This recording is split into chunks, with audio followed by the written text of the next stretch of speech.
viên giấy ai được viên cái đó đấy ô anh đi viên ô học viên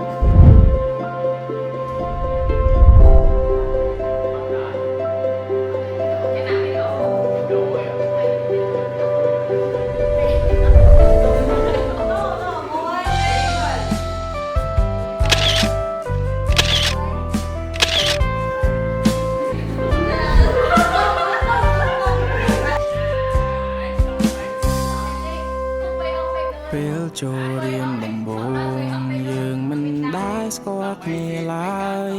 អើមិនអើយយើងត្រឹមជានាងដតីពេលវេលាក៏ដើរទៅមុខយើងស្និទ្ធស្នាលក្នុងពេលយ៉ាងខ្លីយើងពេញមួយថ្ងៃក្នុងថ្នាំងជាមួយគ្នានៅពេលប្រឡង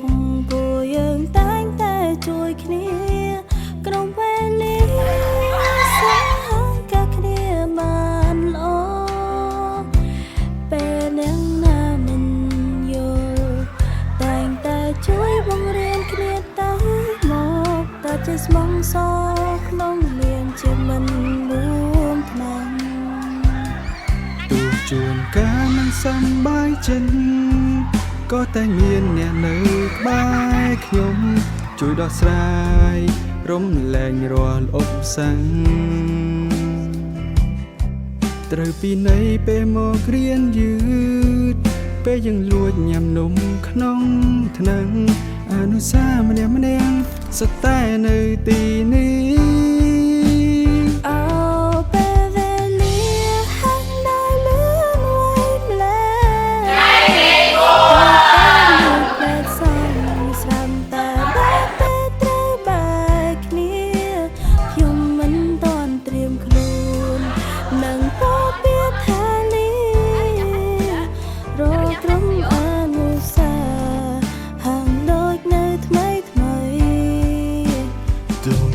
ក្រោយបែកគ្នា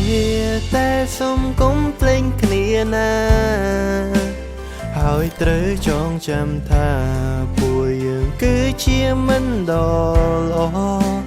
ពេលវេលាដែលទៅមុខមិត្តភាពនៅបន្តយើងនៅតែជាមិត្តល្អអូជាមិត្តរហូតទៅ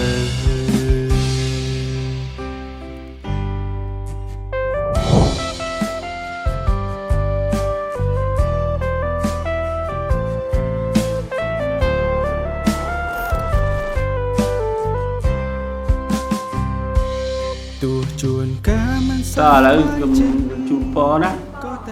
ជូនពរទី1ឲ្យជួបមានប្រយោគស្រួលអត់ឆាយជូនពរទី2ចូលលើគេអត់ឆាយ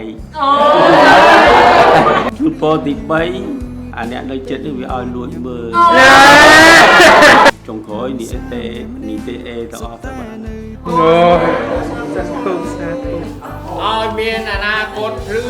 ស្វាងបាទអញ្ចឹងខ្ញុំសូមជូនពរនៅថ្ងៃទី6ខែ11បាទប្រពន្ធប្រាថ្នាយកនីតិអីក៏សូមឲ្យសម្រេចដូចសេចក្តីផងប្រាថ្នាគួបផ្សំជាមួយការប្រឹងប្រែងអស់លទ្ធភាពប្រាថ្នាទាំងអស់នឹងបានជូនពរទាំងអស់គ្នាឲ្យមានសុខភាពល្អទី1ហើយសូមឲ្យធ្វើឲ្យបានល្អទាំងអស់គ្នាបងអត់មានអីបងចេះជូនពរគាត់តែបងក៏ចង់ផ្ដែផ្ដាំថាដោយការប្រមូលបងថប់ចូលធ្វើអនុរិយថ្នាក់អូនឯងមែនបងមិនមែនធ្វើដើម្បីបងទេគឺដើម្បីពួកយើងទាំងអស់គ្នាពេលបងធ្វើបែបហ្នឹងគឺចង់បង្ហាញថានៅពេលដែលអូនឯងទៅប្រឡងក៏បែបហ្នឹងដែរអនុរិយគាត់ត្រូវតែធ្វើបែបហ្នឹងអញ្ចឹងបងចង់ឲ្យអូនឯងដោះខាត់សមត្ថភាពខ្លួនឯងអ្វីដែលអូនឯងត្រូវធ្វើគឺសមត្ថភាពរបស់យើងមានយើងអាចនឹងប្រឡងជាប់ហើយអញ្ចឹងក៏បងជូនពរទាំងអស់គ្នាឲ្យប្រឡងជាប់ជោគជ័យទាំងអស់គ្នា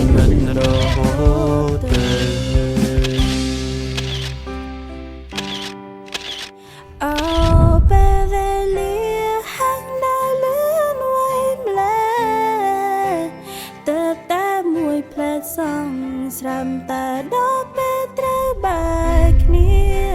ខ្ញុំមិនទាន់ត្រៀមខ្លួននឹងពពាថានេះរកក្រុមអនុ សា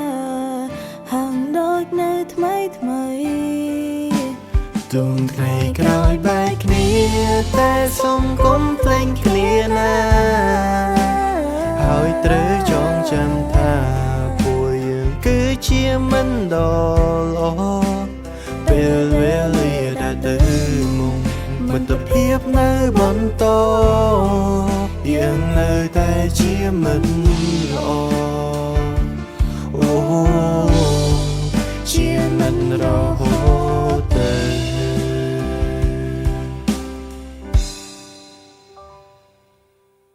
ជំរាបសួរខ្ញុំឈ្មោះមុកធានីសាធុរាហើយខ្ញុំចូលរៀនសាលាហ្នឹងបើគិតទៅរយៈពេល6ឆ្នាំហើយខ្ញុំចូលតាំងពីចំណងទី1មកហើយកំឡុងពេលដែលខ្ញុំចូលមកដំបូងហ្នឹងខ្ញុំអត់សូវស្គាល់មិត្តភក្តិស្គាល់មនុស្សជុំវិញខ្លួនច្រើនទេប៉ុន្តែរយៈពេលពី1ឆ្នាំទៅ1ឆ្នាំខ្ញុំចាប់ផ្ដើមស្គាល់មនុស្សជុំវិញខ្លួនច្រើនដូចអ្នកខ្លះអញ្ចឹងខ្ញុំស្គាល់គេតាំងពីចំណងទី1ហើយអ្នកខ្លះអញ្ចឹងស្ទឹមស្គាល់ឆ្នាំហ្នឹងអ្នកខ្លះស្គាល់បាន4-5ឆ្នាំហើយកំឡុងពេលដែលពួកយើងហូបអានគ្នាពួកយើងក៏ចាប់ផ្ដើមបង្កើតដោយថាចំណាយពេលវេលានៅមួយគ្នាច្រើនដូចហូបអានគ្នាហើយបង្កើតអនុស្សាវរីយ៍ល្អៗជាមួយគ្នាជាចុងក្រោយខ្ញុំក៏សូមអរគុណទៅដល់លោកគ្រូអ្នកគ្រូនៅសាលារៀន Collingwood ទាំងអស់ដែលបានខិតខំយកចិត្តទុកដាក់បង្រៀនពួកខ្ញុំកន្លងមកហើយណែនតើរបៀបថាដូចណែនាំព្រៀនបដៅផ្ដល់ដំបូន្មានល្អៗដើម្បីឲ្យចង់ឲ្យពួកយើងបានល្អហើយក៏ជូនពរនៅពេលនៅខាងមុខនេះក៏ជូនពរទៅដល់មិត្តភក្តិទាំងអស់គ្នាឲ្យប្រឡងជាប់បាក់ឌុបទាំងអស់គ្នាហើយទទួលបានលទ្ធផលទាំងអស់លទ្ធផលល្អទាំងអស់គ្នាផងដែរ សូមជំរាបសួរនាងខ្ញុំឈ្មោះវណ្ណថាសុមនីជាសិស្សថ្នាក់ទី12នៃសាលារៀន Collingwood ភ្នំពេញក្នុងរយៈពេល1ឆ្នាំដែលខ្ញុំបានចូលហ្នឹងគឺជួបរឿងថ្មីៗជាច្រើនដូចជាមិត្តភ័ក្តិទាំងអស់គ្នាបានជួយចែកម្លែកណែនាំយើងរៀនមួយថ្ងៃពេញអញ្ចឹងទៅគឺរយៈពេលនៃការជួបគ្នាមួយថ្ងៃហ្នឹងគឺជិត10ម៉ោងធ្វើឲ្យខ្ញុំមានអារម្មណ៍ថាស្និទ្ធស្នាលគ្នានិយាយទៅដូចបងប្អូនដែលសារបងប្អូនខ្ញុំគឺនៅមួយគ្នាតិចម៉ោងជាងនៅសាលាទៀតជាចុងក្រោយខ្ញុំសូមអរគុណដល់គណៈគ្រប់គ្រងនយោបាយលោកគ្រូអ្នកគ្រូហើយដូចជាបុគ្គលិកការងារនៅក្នុងសាលារៀន Collingwood ដែលបានខិតខំពង្រឹងគោលការណ៍សាលាខិតខំយកចិត្តទុកដាក់កាយដាក់ចិត្តបង្ហាត់បង្រៀនពួកខ្ញុំជាពិសេសនោះគឺអរគុណដល់មិត្តរួមថ្នាក់ទាំងអស់គ្នាខ្ញុំសូមជូនពរឲ្យមិត្តរួមថ្នាក់ទាំងអស់គ្នាទទួលបានលទ្ធផលល្អនៅក្នុងបាក់ឌុបហើយជាពិសេសនោះទទួលបានអនាគតល្អទាំងអស់គ្នា ជំរាបសួរអ្នកទាំងអស់គ្នាខ្ញុំឈ្មោះថេងរដ្ឋាជាសិស្សថ្នាក់ទី12កនៃសាលារៀន Collingwood ភ្នំពេញខ្ញុំត្រូវសូមថ្លែងអំណរគុណដល់អ្នកទាំងអស់គ្នាដែលបានផ្ដល់ឱកាសឲ្យខ្ញុំបានធ្វើជាប្រធានថ្នាក់តាំងពីសាលាបើកវងទី7រហូតដល់ទី12នេះហើយអ្នកទាំងអស់គ្នាតែងតែបង្កើតនៅការចងចាំថ្មីប្លែកដល់យើងជានិច្ចពីមួយឆ្នាំទៅមួយឆ្នាំរហូតមកដល់ឆ្នាំទី12នេះការចងចាំរបស់យើងមានជុំគ្នាគឺរាប់អត់អស់ទាំងល្អទាំងអាក្រក់ទាំងសប្បាយទាំងកើតទុក្ខយើងជួបឧបសគ្គជាច្រើនយើងឆ្លងកាត់សម័យ COVID ជាមួយគ្នាយើងសាកអ្វីថ្មីបទពិសោធន៍ថ្មីជុំគ្នាធ្វើឲ្យខ្ញុំក្នុងនាមជាប្រធានថ្នាក់ខ្ញុំគិតថាបទពិសោធន៍មួយនេះឬក៏អ្វីដែលខ្ញុំឆ្លងកាត់នៅទីនេះมันអាចទៅហូរនៅកន្លែងណាផ្សេងបានទេធ្វើឲ្យខ្ញុំនឹងព្យាយាមចងចាំវារហូតដល់តាមដែលខ្ញុំអាចទៅធ្វើទៅបាននៅសាលានេះមិនធម្មតាជាមិត្តភ័ក្តិដែលធ្វើឲ្យយើងមានការចងចាំល្អប៉ុន្តែលោកគ្រូអ្នកគ្រូគាត់សុទ្ធតែជាអ្នកដែលមានបទពិសោធន៍មានជំនាញច្បាស់លាស់ហើយគាត់ចាត់ទុកយើងមិនធម្មតាជាកូនសិស្ស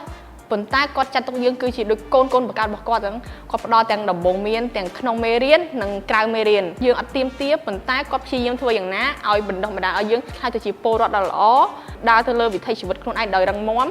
ហើយនឹងទទួលបានភាពជោគជ័យហើយបុគ្គលិកសាលាតែងតែផ្ដល់ភាពកក់ក្ដៅដោយអត់ឲ្យយើងមានអារម្មណ៍ថាទីនេះគ្រាន់តែជាគ្រឹះស្ថានអប់រំគឺជាកន្លែងដែលយើងមកដល់ទទួលយកតែចំណេះវិជ្ជាប៉ុន្តែបុគ្គលិកសាលាទាំងអស់គឺចាត់ទុកដូចយើងជាកូនជាសាច់ញាតិគាត់តែងតែជួយមើលថែទាំងសុខភាពផ្លូវចិត្តផ្លូវកាយដំបូងមានធ្វើឲ្យយើងម្នាក់មានអារម្មណ៍ថា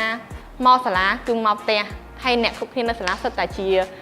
បងប្អូនជាគ្រួសារជាសាច់ញាតិទាំងអស់គ្នាជាចុងក្រោយនាងខ្ញុំសូមថ្លែងអំណរគុណដល់គណៈគ្រប់គ្រងសាលាបុគ្គលិកការិយាល័យលោកគ្រូអ្នកគ្រូក៏ដូចជាស្ថាបនិកសាលាដែលបានផ្ដល់អាហារូបករណ៍ដល់នាងខ្ញុំក៏ដូចជាសិស្សានុ